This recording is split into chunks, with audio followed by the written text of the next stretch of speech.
we conclude the Odyssey today. And as we discussed last lecture, the Odyssey is really about a homecoming, about three members of a family, Odysseus, Penelope, Telemachus, who after a 20-year separation must come together again and rediscover their love for each other.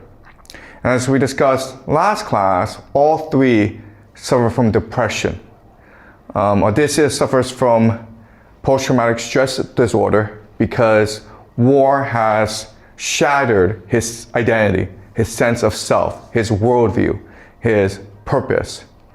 Penelope is depressed because the love of her life has disappeared and she doesn't know if he's dead or alive. Telemachus is a teenager, a young man who cannot inherit his father's legacy or his mother's wealth. Okay, so all three are depressed. And today we will discuss how love brings the three together and resurrects all three. All right? Okay, so a major topic that we will discuss throughout the semester is the idea of love. What is love? How does it manifest itself? And why is it so important? Okay, so remember that consciousness is the universe, okay? And our consciousness is infinite. But we don't know that because in order to navigate our reality, we hallucinate time and space. And time and space makes us believe that we are separate from everyone else, when in reality, we are unified with everyone else. Okay?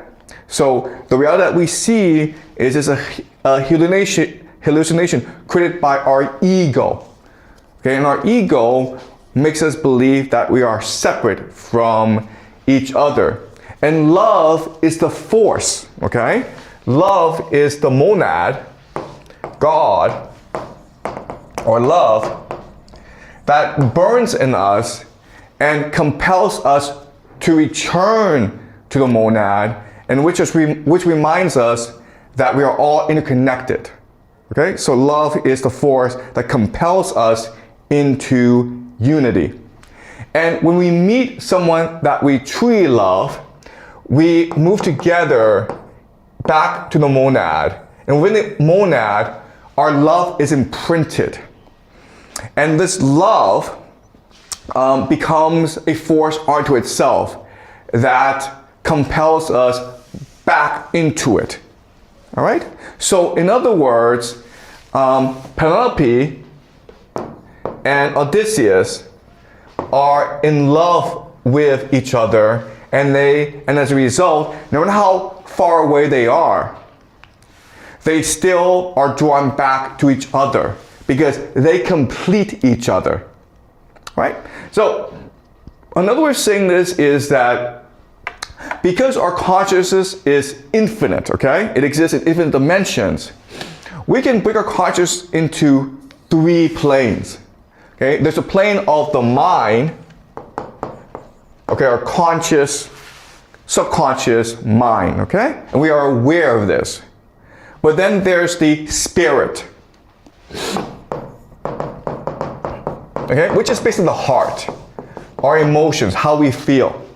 And then at the very core of our consciousness is the soul. And all three planes exist at the same time. And when all three align or correspond, we are happy. We know who we are, we know what we should do. But when all three split apart, or they are in conflict with each other, this creates the idea of cognitive dissonance. And this leads to trauma and depression. And that's the issue that Odysseus, Penelope, and Telemachus face, where they're in their soul, okay?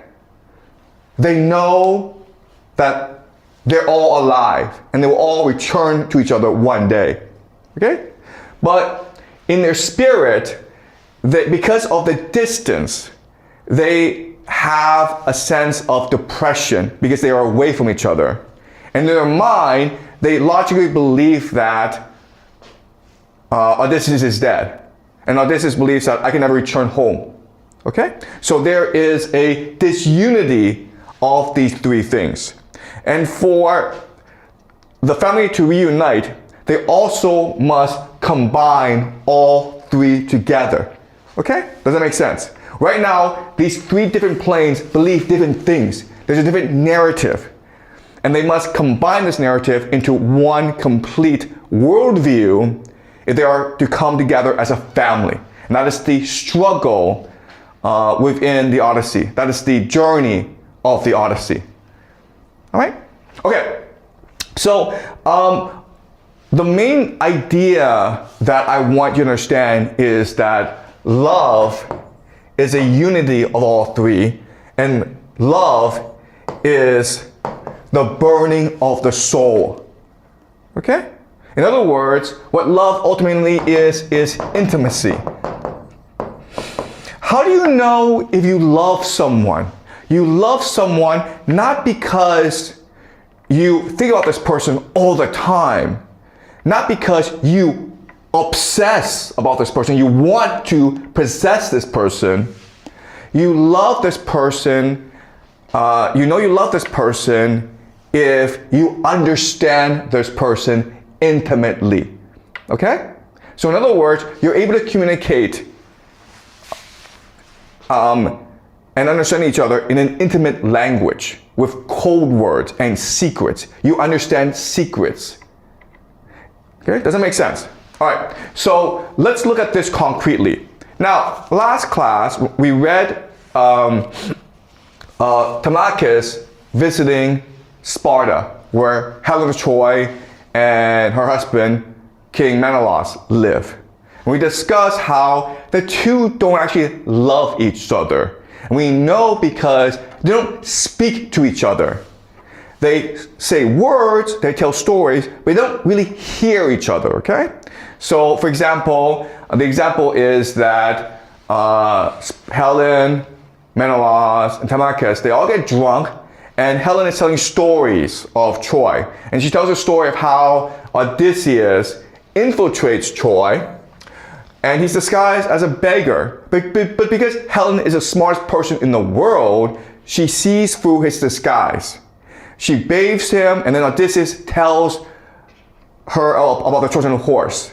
And then she helps the Greeks implement their plan.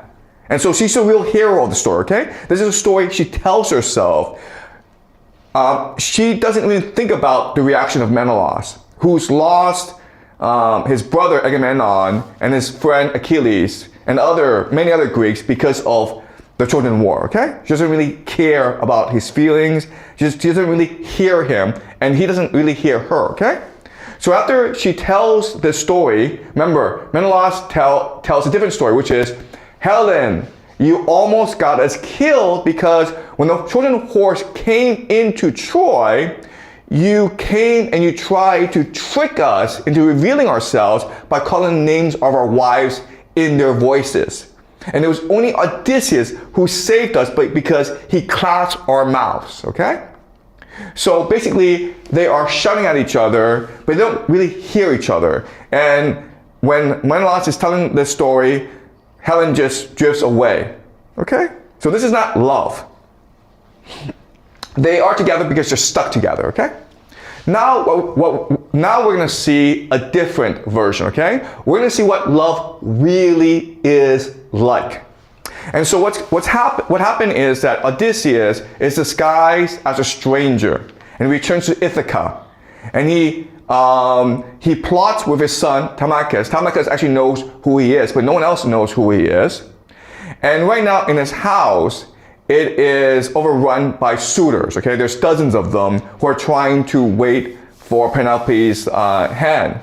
But Penelope doesn't really tell them anything, so they just sit around and eat all the food that they can, okay? They get drunk, they sleep with the servants, they make a mess of things, okay? And Odysseus goes as a beggar, and they abuse him as well. But Penelope hears that there's a stranger in the house, and she also hears that he knows that her husband, Odysseus, is still alive. So she's curious